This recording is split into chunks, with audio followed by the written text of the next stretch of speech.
నిత్యం జగన్నామ స్మరణం. మీరు అధికారంలోకి వచ్చారు, సంవత్సరం పూర్తయిపోతూ ఉంది, ఇప్పటికే ఒక బడ్జెట్ని ప్రవేశపెట్టారు, రెండోసారి పూర్తి స్థాయి బడ్జెట్ని ప్రవేశపెట్టారు. మా అయితే ఇంకో 3 సార్లు మీరు ఈ ప్రభుత్వంలో మీరు మరో 3 సార్లు బడ్జెట్ ప్రవేశపెట్టగలరు. ఇప్పటికీ కూడా ఇంకా జగన్మోహన్ రెడ్డి గారి మీద పడేయడం తప్ప గత ప్రభుత్వం చేసినటువంటి కార్యక్రమాలు, అప్పుడు ఇచ్చినటువంటి సంక్షేమ పథకాలు సరే మీరు ఎలాగ ఇవ్వలేరు, మీ చేత కాదు.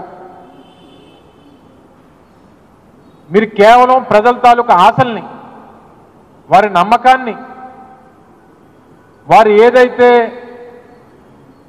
ఈ ప్రభుత్వం వస్తే జగన్మోహన్ రెడ్డి గారి కన్నా మేలైనటువంటి పథకాలు ఇస్తారు, జగన్మోహన్ రెడ్డి గారు ఇచ్చినటువంటి సంక్షేమ కార్యక్రమాల కన్నా మెరుగ్గా ఇస్తారు, ఇంకా ఎక్కువ ఇస్తారు, 2 3 ఎక్కువ ఇస్తారు అని చెప్పి పాపం ఆశపడి ప్రజలు ఓట్లేస్తే సరే మనం జీవితంలో అనేక సందర్భాల్లో చూస్తాం, నమ్మిన వాడినే మోసం చేయగలరు.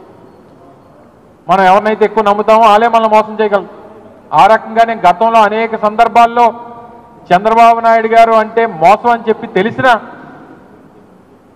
గతంలో ఆయన 3 సార్లు ముఖ్యమంత్రిగా ఇచ్చినటువంటి మాటని ఎప్పుడు నిలబెట్టుకోకపోయినా